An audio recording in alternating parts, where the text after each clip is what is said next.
Hello everyone, welcome back to my channel. কেমন আছো তোমরা? আশা করি সবাই খুব ভালো আছো আর আমরাও খুব ভালো আছি। তো সকালবেলা ব্রেকফাস্ট থেকে শুরু করলাম আজকের ভিডিওটা।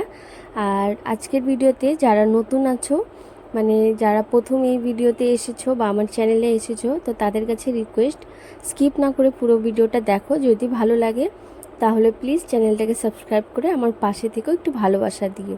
আর যদি ভিডিওতে কিছু ভালো লেগে থাকে তাহলে একটা লাইক করতে ভুলো না। তো এই যে সকালবেলা ঘুম থেকে উঠে বিছানার চাদরটা চেঞ্জ করে নিয়েছি। আর ঘড়িতে বাজে এখন হচ্ছে 9:30। তো সংসারের কাজ এখন করব। তো আমার ঘরটার অবস্থা দেখতেই পাচ্ছ, খুবই অবস্থা খারাপ। তার কারণ যে বর হচ্ছে কাজে বেরিয়ে গেল। আর সকাল টাইমটা না, ও যখন কাজে বেরিয়ে যায় তারপরে ঘরের এরকমই অবস্থা থাকে। তো তারপরে আরও ছোট বাচ্চা, তো সব মিলিয়ে ঘরটা একদম মানে যা ইচ্ছা তাই হয়ে থাকে। তো আস্তে আস্তে সেগুলো আমি গুছিয়ে নিয়ে কাজগুলো শুরু করে দিলাম। তো সবার প্রথমে ঘুম থেকে উঠে ব্রেকফাস্টটা করে নিয়েছি, ছেলেকে খাইয়ে দিয়েছি, দিয়ে তারপরে হচ্ছে ওকে ওই বাড়িতে পাঠিয়ে দিয়েছিলাম। তো ওকে ওই বাড়িতে পাঠিয়ে দিয়ে, মানে ওর বাবা কাজে যাওয়ার সময় ওকে ওই বাড়িতে, মায়ের বাড়িতে দিয়ে গেছে। আর তারপরে আমি এদিকে ঘরের কাজগুলো করছি। তো আজকে অনেক কাজ ছিল, মানে কাপড় ধোয়া ছিল অনেক। তো ঘরে একটু বেশি কাজ ছিল, যেহেতু আগের দিন রাতে আমি হচ্ছে রান্নাঘরটা পরিষ্কার করে রাখিনি আর বাসনও ধুয়ে রাখিনি। তো সব কাজ মিলে অনেক কাজ ছিল। তো যার কারণে সকালবেলা ওকে ওই বাড়িতে পাঠিয়ে দিয়ে তো আমি এই যে ঘরের কাজগুলো শুরু করে দিয়েছি। তো সবার প্রথমে আগে রান্নাঘরটা পরিষ্কার করে নিচ্ছি, তার কারণ হচ্ছে রান্নাঘরটাই বেশি মানে হয় যে কাজ থাকে। তো তার জন্য রান্নাঘরটা আগে পরিষ্কার করে নিচ্ছি, গ্যাসটা মুছে নিলাম। আর বাসন তো ধোয়া হয়ে গেছে, সেটার ভিডিও করিনি। তো রান্নাঘরটা পরিষ্কার করে নিয়ে তারপরে যে আমি এদিকে ঘরটা ঝাড় দিয়ে ঘরটা মুছে নিব। তো আজকে কিন্তু রাখি পূর্ণিমা। তো সব ভাই বোনদেরকে রাখি পূর্ণিমার অনেক অনেক শুভেচ্ছা ও ভালোবাসা। তো আমার ছেলেও আজকে রাখি পরবে। আর যেহেতু আমার ভাই নেই, দাদা নেই, আমরা 4 বোন।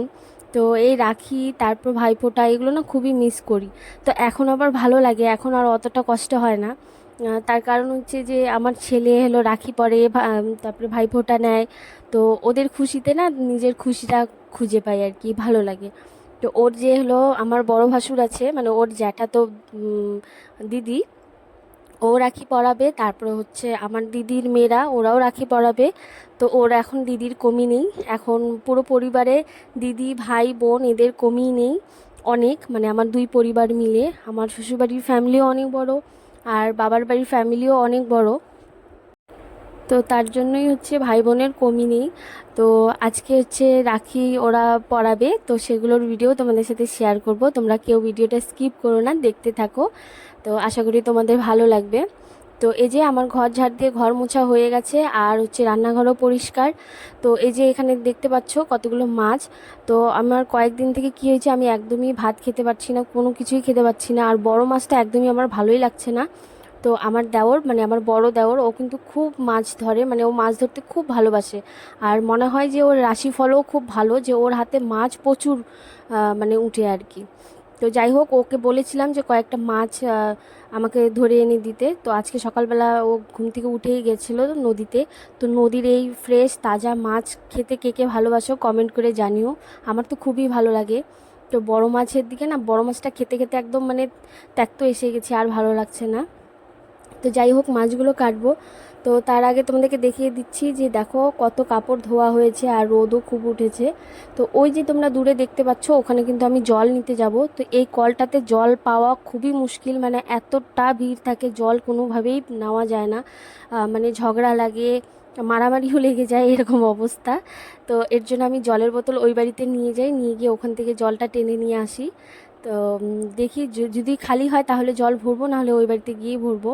তো দেখতেই পাচ্ছ পুরো বাড়ি ভর্তি কাপড় ধুয়ে দিয়েছি, আর বালিশও রোদে দিয়ে দিয়েছি। তো এগুলো সব করে মোটামুটি সব কাজ শেষ। তো তারপরে এই যে মাছগুলো আমি কেটে নিলাম। তো নিয়ে হচ্ছে তারপরে আমি যাব ছেলেকে আনতে, কারণ হচ্ছে ওকে সেই সকালবেলা 9টা 9:30টার দিকে বা ওই বাড়িতে পাঠিয়েছিলাম। তো আমার সব ঘরের কাজ হয়ে গেছে। তো ঘড়িতে বাজে হচ্ছে এখন 11টা। তো আমি এখন হচ্ছে যাব। তো এই যে দেখতে পাচ্ছ আমি বেরিয়ে গেছি রাস্তার মধ্যে, আর প্রচুর পরিমাণে রোদ। তো হাতে কোনো কিছু নিইনি, ছাতা ব্যাগ কিছু নিইনি, না হলে পারে না ওই রোদের মধ্যে বাচ্চা কোলে নিয়ে ছাতা নিয়ে হেঁটে আসতে খুবই কষ্ট। তো তারপরে এই যে ছেলেকে বাড়িতে নিয়ে আসলাম। তো সকাল থেকে দেখো কতক্ষণ লাগলো কাজগুলো করতে, ঘরটা গোছাতে, আর ও এসে 2 মিনিটের মধ্যে ঘরটার এই অবস্থা করলো। তারপরে তো আরও মানে কি অবস্থা করবে তা বলার বাইরে। তো যাদের ছোট বাচ্চা আছে তাদের তো এরকমই অবস্থা হয়। তো ঘড়িতে বাজে হচ্ছে এখন 1:45। তো আমি এখন হচ্ছে স্নান করে পুজোটা দিয়ে নিলাম। তো ওরা হচ্ছে রাখি পরাবে, মানে আমার ভাসুরের মেয়ে ও রাখি পরাবে, তারপরে দিদির মেয়ে ওরাও আসবে। তো এর জন্য আমি তাড়াতাড়ি করে মানে বাড়িতে এসে ছেলেকে খেলতে দিয়ে আমি স্নান করে পুজোটা দিয়ে নিলাম। তো এই যে দেখো, তো তারপর হচ্ছে আমার হলো এটা ভাসুরের মেয়ে। আর এই যে ডান পাশে দেখতে পাচ্ছ ব্ল্যাক কালারের যে কুর্তাটা পরে আছে ওটা হচ্ছে আমার ছোট ভাসুরের ছেলে। আর এই তার পাশে যে আমার ছেলের পাশে যে ছোট বেবিটা ও হচ্ছে এই পাশের বাড়ির দাদা একটা, তো ওর ছেলে। আর এখানে এক এক করে ওদেরকে রাখি পরাচ্ছে। তো এদের খুশি আনন্দ দেখে এতটা ভালো লাগছে না, এই মুহূর্তেটা কি বলবো, খুবই আনন্দ হচ্ছিল, খুবই ভালো লাগছিল। আর ওই যে কোণার মধ্যে দেখতে পাচ্ছ ওটা হচ্ছে আমার বড় ভাসুরের ছেলে, আর হচ্ছে এটা মেয়ে। তো এই যে এক এক করে ওরা রাখি পড়ছে।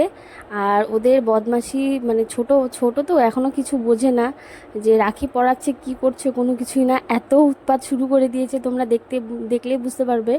এই যে আমার ভাসুরের ছেলে, ও তো 1 সেকেন্ডও বসছে না, বারবার উঠে চলে যাচ্ছিল, এত বিরক্ত করছিল। তো এই ছোট ছোট মুহূর্তগুলো খুবই ভালো লাগে। তো এই ইউটিউবের মাধ্যমে কিন্তু এই জিনিসগুলো আমার থেকে যাবে। গ্যালারিতেও হয়তো অনেক সময় অনেক কারণ বিষয়ে হয়তো ভিডিও ফটো ডিলিট হয়ে যায়, কিন্তু ইউটিউবের মাধ্যমে এই ছোট ছোট খুশিগুলো কিন্তু একটা মেমরি হয়ে থাকবে। তো তার জন্য আমি আরও ভিডিওটা করেছি। আমার কাছে তো খুবই ভালো লেগেছে। দেখো এই যে রাখি পড়ছে, আর আমার ভাসুরের ছেলে তো 1 সেকেন্ডও বসছে না, বারবার উঠে চলে যাচ্ছে। ওই দেখো বারবার উঠে চলে যাচ্ছে, দেখছো এত বদমাশ।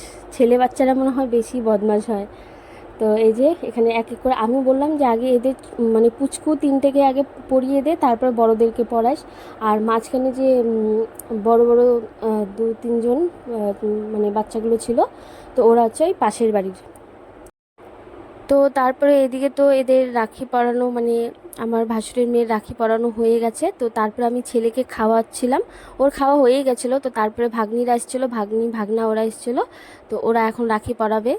তো তোমরা দেখো কত সুন্দরভাবে রাখি পরায়, আর খুবই ভালো লাগছিল এদের এই জিনিসগুলো না। আমি খুব মিস করছিলাম, তখন ভাবছিলাম যে আমারও দাদা থাকলে বা ভাই থাকলে আমিও পরাতে পারতাম, বা এই এই এত সুন্দর একটা মুহূর্ত আমারও হতো। তো যাই হোক, ভগবান যা দিয়েছে তাতেই খুশি। আর আমার দিদিরা হচ্ছে আমার ভাই দাদার মতনই। তো আমি কিন্তু ওদেরকে রাখি পরাই। তো এবছর আর পরানো হলো না, কারণ আজকে তো কাজেরও প্রচুর চাপ ছিল। তোমরা হয়তো ভিডিও দেখে বুঝলেই যে কত কাপড় চোপড় ধোয়া হয়েছে। তো কাজের চাপে আর পরালাম না। তো এটা হচ্ছে আমার বড় দিদির ছেলে, মেয়ে আর ছেলে।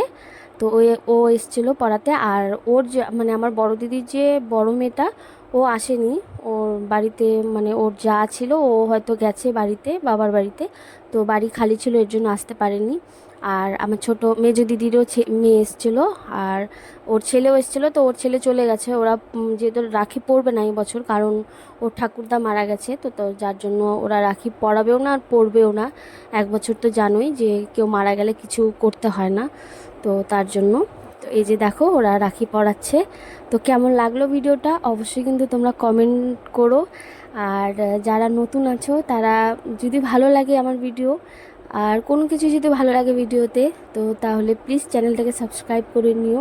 তো ভিডিওটা অনেক বেশি বড় করলাম না, অল্প অল্প জিনিসই শেয়ার করলাম। তো সবাই ভালো থেকো, সুস্থ থেকো, দেখা হবে নেক্সট ভিডিওতে।